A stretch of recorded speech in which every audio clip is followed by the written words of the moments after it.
पहले आवाज को सुने और आवाज को सुनते सुनते अब 3 प्रकार का विचार करना है। कैसे विचार करेंगे?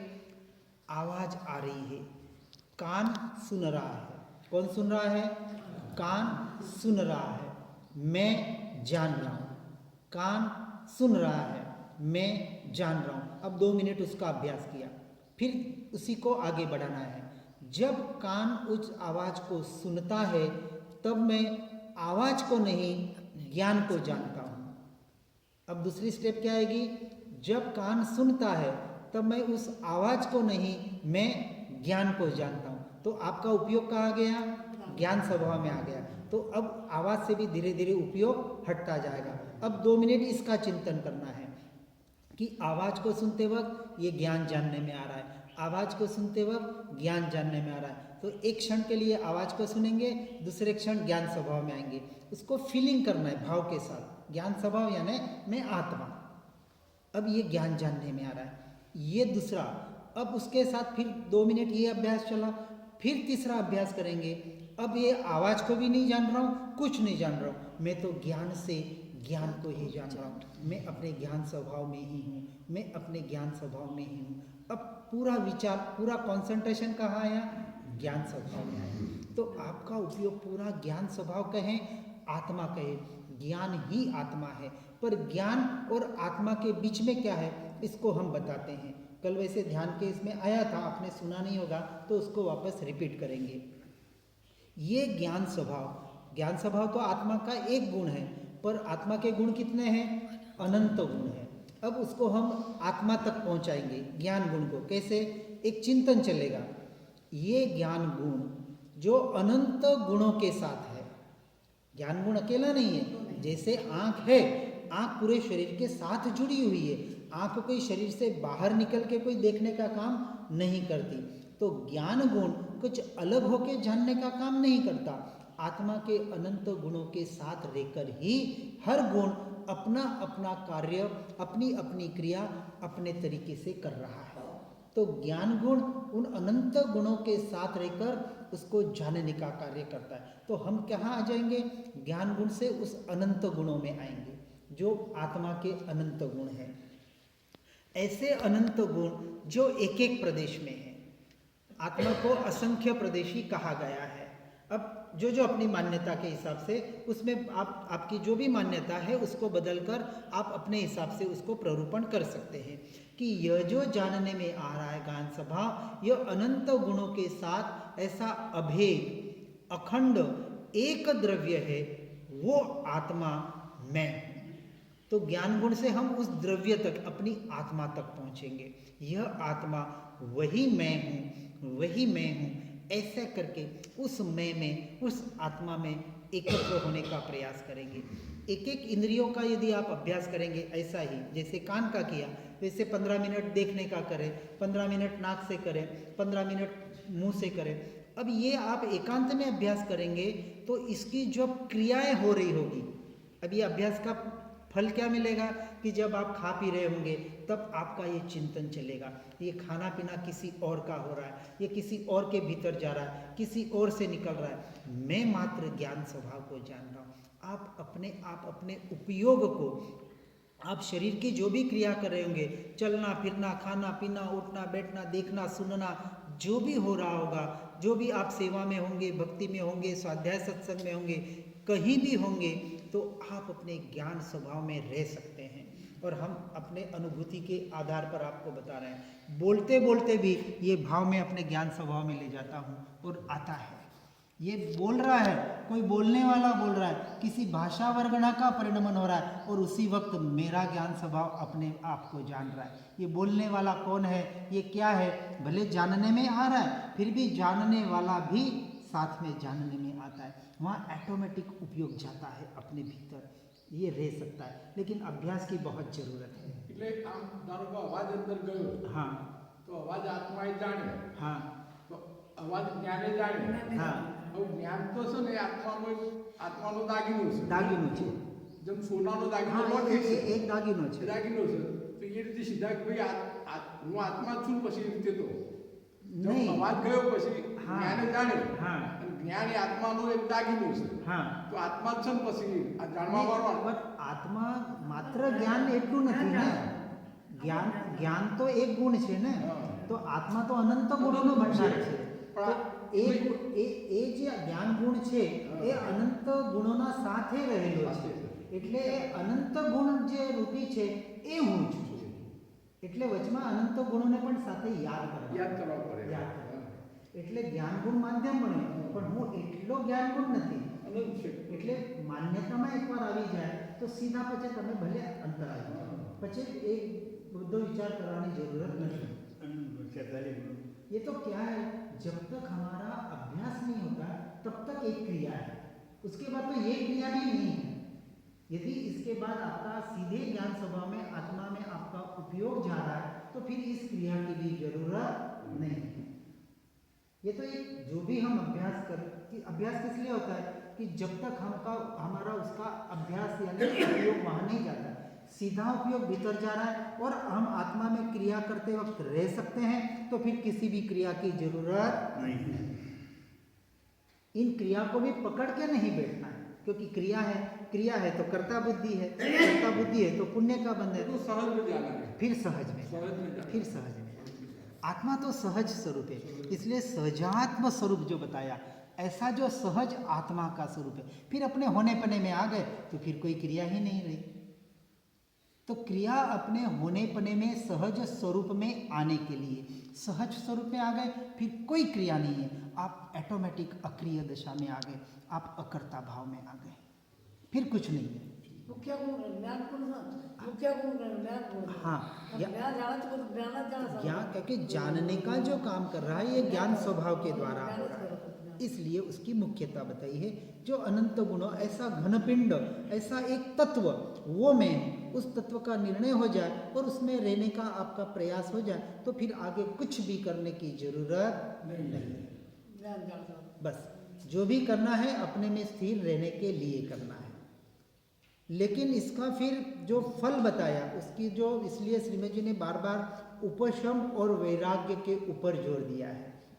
ये उसका रिजल्ट बताया कि जब तक आपको संसार के प्रति वैराग्य या उदासीनता नहीं आ रही है, आप जब तक अनासक्त भाव से स्थित प्रज्ञ स्थिति में नहीं रह सकते, तब तक आपको ये निरंतर क्रिया करने की जरूरत है.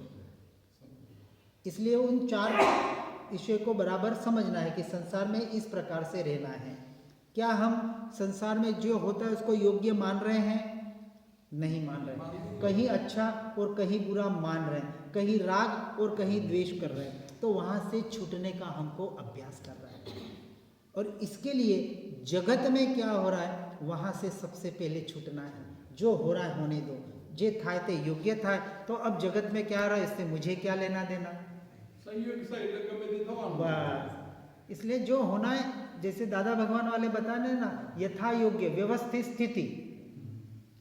एक हमको, मैंने उनके भी 5 आज्ञा और जो 9 उनकी कलमें हैं उनका भी अभ्यास किया है. तो एक एक अभ्यास करने में हमें कोई तकलीफ नहीं है, क्योंकि कहीं ना कहीं कुछ से कुछ मिलता ही है. जो अच्छा मिला ले लिया, अच्छा नहीं लगा छोड़ दिया. क्या लेना नहीं, ये तो अपने पे है ना. तो अपने को कहाँ अच्छा लग रहा है, ये जो योग्य लग रहा है, अच्छा और सच्चा लग रहा है, उसको त्वरित ग्रहण करना है. बस इस बात को उतारकर निरंतर अपने ज्ञान स्वभाव में रहने का हमें प्रयास और पुरुषार्थ करना है. और इसके लिए ज्ञान स्वभाव में रहना, ये एक अपने आत्मा के स्वरूप में रहने की बात हुई. जे स्वरूप समझा विना पाम्यो दुख अनंत. अब ये हमने एक आत्मा का स्वरूप समझा. अब आज और कल हमारे पास बचा है 2-3 सत्संग जो भी होंगे, इनमें हम अब वास्तविक संसार के स्वरूप को भी थोड़ा समझने का प्रयास करेंगे. क्योंकि संसार के स्वरूप से हमें हटना है. उसके स्वरूप को यथार्थ नहीं समझेंगे तो वहाँ से हट नहीं पाएंगे, और वहाँ से जब तक नहीं हटेंगे तो अपनी आत्मा में स्थिर नहीं हो पाएंगे. तो दोनों का, इसलिए इन शॉर्ट कहे तो क्या कहा जाता है, परथी खस स्वमा वस आटलू बस. એ જ છે अतीन्द्रिय नो रस. तो अतीन्द्रिय का रस लाना है तो ये बात को जीवन में उतारना पड़ेगा। इसलिए पहले क्या कहा, प्रतीखस। तो ये आगे की क्रिया बाद में, सोमावस बाद में। जब तक पर से नहीं खिसकोगे, सर्वसंग परित्याग भीतर से नहीं होगा, बाहर से हो कि नहीं हो कोई बात नहीं, संसार अंदर पड़ हाँ भीतर से। श्रीमद जी संसार में थे, फिर भी संसार में नहीं थे, क्योंकि उनके भीतर संसार नहीं था। बस इस बात को समझना है। इसलिए जो कहते हैं कि श्रीमद जी संसार में थे, उन्होंने क्या संसार थोड़ी छोड़ा था क्या, उनको पहले ये समझना है कि पहले भीतर से संसार छूट जाए, पहले कमल जैसे बन जाए, और जो बन रहे हैं वो धन्यवाद के पात्र है। अब इसके लिए हम थोड़ी 12 भावना अनुप्रेक्षा एक बताई जाती है, उसको थोड़ा समझने का प्रयास करेंगे कि अपनी भावना के द्वारा, इस चिंतन विचार मनन के द्वारा इस संसार की असारता को भी हम कैसे निकाल सकते हैं। और सबसे बड़ी बात, हमने आपको एक मालाएं दी है, कुछ मालाएं गिनने का प्रयास करना। ये घर मेरा नहीं है, ये शरीर तो बाद में आना, पहले बाहर के तो मेरा नहीं है, उनको निकालो, ठीक है ना। तो ये सबसे पहले ये संसार मेरा नहीं है, ये देश भी मेरा नहीं है, ये राज्य भी मेरा नहीं है, ये गांव भी मेरा नहीं है। चोर कंपनी सर, सब चोर कंपनी है। तो अपन तो सत्य कंपनी है, तो अब चोर कंपनी का साथ छोड़ना है ना। बहुत अच्छी बात है।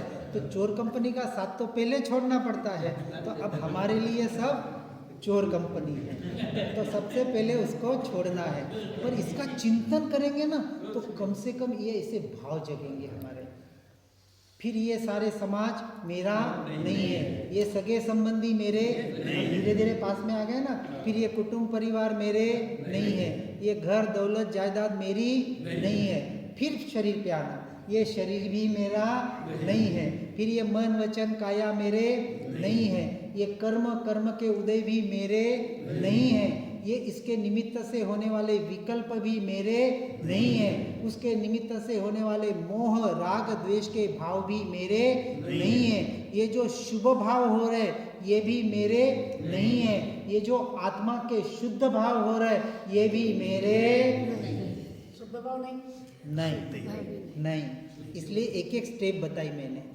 अब समझना, जब शुद्ध भाव भी मेरे नहीं है, जो मुझे आत्मा का अनुभव कराने वाले हैं, तो दूसरे भाव तो कितने दूर के। मेरा कहिए तो पास वो करता था। हाँ, तो अब जितने पहले दूर के छोड़ते जाना, एकदम पहले शुद्ध भाव मत छोड़ देना, नहीं तो भटक जाएंगे। इसलिए मैंने एक एक स्टेप से बताया। अंत में शुद्ध भाव से छूटना है, और शुद्ध भाव से छोड़ना नहीं है, शुद्ध भाव छूट जाएगा ऑटोमेटिक। क्योंकि जैसे ही हम आत्मा में लीन होंगे, आत्मा की अनुभूति करेंगे, यही मैं। अब फिर शब्द भी नहीं है, तो भाव भी नहीं है, फिर अपना होनापना है, इसको अनुभूति का। हाँ, होवापनो एज अनुभूति, इस अनुभूति तक हमें पहुंचना है। और जब हम आत्मानुभूति में आ जाएंगे और उसमें लीन हो जाएंगे, अब किसकी अपेक्षा, किससे आशा और क्या इच्छा रहेगी? कोई इच्छा, क्योंकि जब परिपूर्ण सुख, परिपूर्ण आनंद अपने भीतर में ही पा लिया, अब किसी की न अपेक्षा रही, न आशा रही, न कोई इच्छा रही, अब कुछ भी नहीं चाहिए। वो जीव उस दशा तक पहुंच रहा है, और उस दशा तक हमें पहुंचना है। ये हमारा लक्ष्य है। तो लक्ष्य क्या है? आत्मरमणता, स्वभाव रमणता। और उसके लिए अब जो भी करना पड़े वो करना है, जिससे भी छूटना पड़े तो छूटना है, और नहीं छूट रहे और छोड़ना पड़े तो जबरदस्ती छोड़ना है। वो मन को थोड़ा, तो ज्ञान गर्भित वैराग की सूत्र ना, पर ज्ञान गर्भित वैराग से नहीं छूट रहा है, तो हम कहते जबरदस्ती छोड़ो। फिर त्याग, वास्तविक आत्मा में त्याग और ग्रहण कुछ नहीं है। आत्मा तो परिपूर्ण है, उसको किसी की जरूरत नहीं है, परंतु व्यवहार से त्याग का उपदेश दिया जाता है। इसलिए 7वीं गाथा आत्मसिद्धि शास्त्र की, त्याग वैराग्य न चित्तमा ठाए न तेने ज्ञान, अटके त्याग वैरागमा तो भूले न जान। होगा। इसलिए आत्मार्थी का ये लक्षण, जिसको ज्ञान की प्राप्ति करनी है, आत्मा के ज्ञान की अनुभूति करनी है, उसके जीवन में नियम से त्याग और वैराग्य होता ही है, होना ही चाहिए।